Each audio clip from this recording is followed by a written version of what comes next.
কখনো কি আপনার কাছে এমনটা অনুভূত হয়েছে যে আপনার কাঁধে যেমন পৃথিবীর পুরোটা ভার দিয়ে দেওয়া হয়েছে? আপনার যদি এরকমটা মনে হয় কখনো বা এরকম যদি হয় আপনার অনুভূতি, তাহলে আজকের ভিডিওতে আলোচনা করছি এমন কিছু পদক্ষেপ আপনি নিতে পারেন, যে পদক্ষেপগুলো আপনার এই ভারী মনে হওয়া নিজের কাছে, নিজের কাজগুলোকে সেটা দূর করবে, নিজেকে একটু হালকা বানাবে, নিজেকে একটু প্রশান্তি দিবে। তো এই ক্ষেত্রে ১ম যে কাজটা আপনি করতে পারেন সেটা হচ্ছে যে যখনই আপনার কাছে মনে হবে যে আপনি খুব চাপে পড়ে গিয়েছেন, তখন দুটি চোখ বন্ধ করবেন। দুটি চোখ বন্ধ করে খুব ধীরে সুস্থে শ্বাস নেওয়ার চেষ্টা করুন।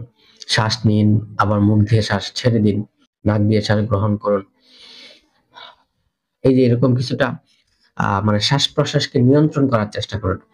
এই শ্বাস-প্রশ্বাস নিয়ন্ত্রণ করাটা আপনার ব্রেইনকে পরিষ্কার করে ভাবতে সহায়তা করবে। আপনি কি আগের যে ব্রেইনের উপরে চাপটা পড়ছিল, সেই চাপটা কিছুটা কমিয়ে দিবে।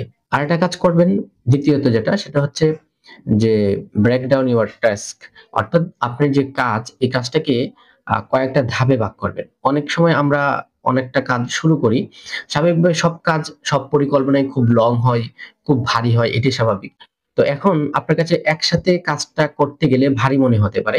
পরিকল্পনা যখন আপনি একসাথে করে ফেলছেন, তখন আপনার কাছে এটাকে খুব আ মানে হাইট হাইটলি কাজ মনে হতে পারে।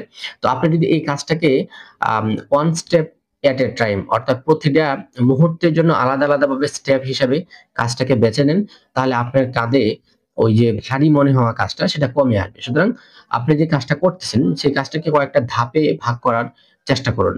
তৃতীয়ত যে কাজটা করবেন সেটা হচ্ছে give yourself permission to rest, নিজেকে একটু রেস্ট দিবেন। আমরা অনেক সময় নিজেকে মেশিন বানিয়ে ফেলি, যে একেবারে লাগাতার কাজ করছি, কোনো গ্যাপ দিচ্ছে না, বিরতি দিচ্ছে না, নিজের প্রতি খেয়াল করছে না, সেটা কখনোই করা যাবে না। অবশ্যই নিজেকে আপনার রেস্টের জন্য একটু সময় দিতে হবে। দিনে অন্তত ১৫ মিনিট রাখুন, যেখানে নিজের সাথে কথা বলবেন, আপনি একটু চা খাবেন, একটু নীরবতা অবলম্বন করবেন, একটু হাঁটাহাঁটি করবেন।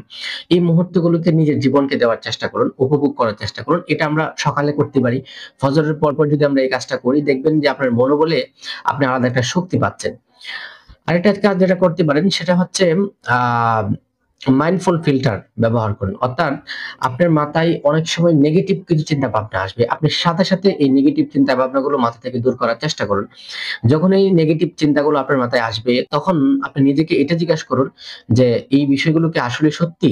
না নাকি এর বিপরীতে আমি কোন পদক্ষেপ গ্রহণ করতে পারি?" যেখানে এই নেগেটিভ মানে প্রভাবগুলো হয়তো দূর হয়ে যাবে। প্রত্যেকটা কাজের মধ্যে কিন্তু নেগেটিভিটি থাকে। কিন্তু তার বিপরীতে অবশ্যই পজিটিভিটিও আছে।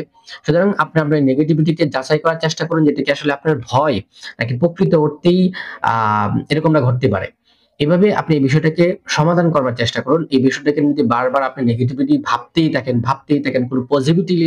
কোনো পজিটিভ চিন্তাভাবনা তার বিপরীতে আপনি নিজের মধ্যে সেট করতে না পারেন, তাহলে সেটা আপনাকে অনেক মানে ভারী করে দিবে আপনার চিন্তাভাবনাকে, এবং আপনার চাপটাকে বহুগুণে বাড়িয়ে দিবে। আরেকটা কাজ অবশ্যই আপনাকে করতে হবে নিজের প্রতি চাপ কমানোর জন্য, সেটা হচ্ছে আ ঘুম।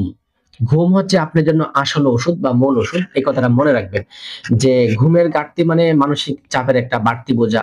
আর ভালো ঘুম মানে আপনার মস্তিষ্কের জন্য একটা ভালো রেস্ট বাটন। সুতরাং আপনি যদি ঘুমটা ঠিক মতন হয়, তাহলে আপনি কাজে মজা পাবেন, কাজে গতি পাবেন এবং কাজে মানসিক প্রশান্তি পাবেন।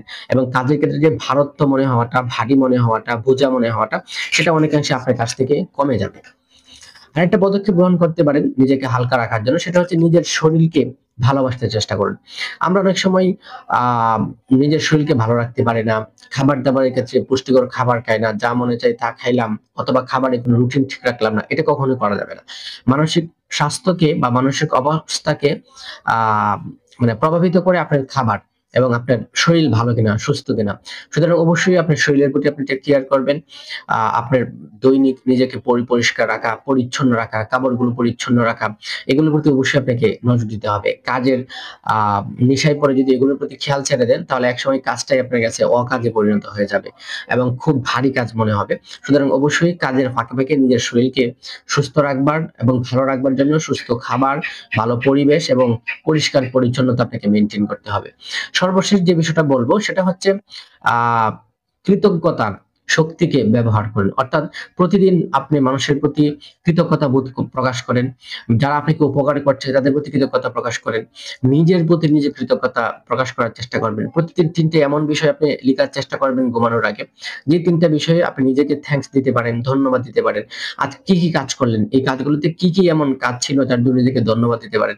এভাবে যদি প্রতিদিন আপনি আ উম জীবনের বা চলার পথের কাজগুলো থেকে ২ টা ৩ টা এমন কাজ প্রতিদিন করতে পারেন যার জন্য আপনি নিজেকে ধন্যবাদ দিতে পারবেন। তাহলে দেখবেন আপনার কাজের প্রতি না আপনার একটা আগ্রহ বাড়বে। আপনি কাজ করছেন কিন্তু কাজটা যে ভালো হচ্ছে এটা মানুষ বলছে। আপনাকে তাদের কথাটা কিন্তু শুনতে হবে। যে তারা ভালো বলতেছে এবং সেক্ষেত্রে নিজেও নিজেকে ভালো বলতে হবে। সবচেয়ে বড় কথা হচ্ছে এটা। আপনি নিজে বিবেককে জিজ্ঞাসা করবেন যে আমি আজকে সারাদিন যে কাজ করলাম সেখানে এমন কি কাজ করলাম যার জন্য আমি নিজেকে ধন্যবাদ দিতে পারি।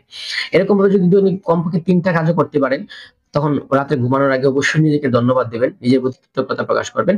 এই অভ্যাসটা মানসিক চাপের বিরুদ্ধে খুব শক্তিশালী ঢাল হিসাবে দাঁড়াবে ইনশাআল্লাহ।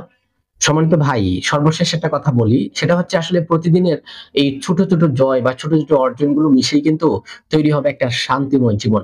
তাই বলব নিজেকে সময় দিন, ভালোবাসুন এবং বিশ্বাস করুন। আপনি এই যুদ্ধে যোদ্ধা। সুতরাং আপনাকে কষ্ট যেরকমভাবে পাইতে হবে, ওই কষ্টকে আপনাকেই আবার দূর করতে হবে। সুতরাং আজকের ভিডিওটি দেখার পরে আপনাদের প্রতি অনুরোধ থাকবে এই বিষয়গুলোকে আপনারা স্টেপ বাই স্টেপ নিজের জীবনে বাস্তবায়িত করবেন। একটা কাগজে পয়েন্টস গুলো লিখে নিবেন। আশা করছি এই পয়েন্ট গুলো যদি ফলো করেন তাহলে ইনশাআল্লাহ কাজের চাপ অনেকাংশে একটু কমে আসবে ইনশাআল্লাহ তাআলা। আসসালামু আলাইকুম ওয়া রাহমাতুল্লাহ।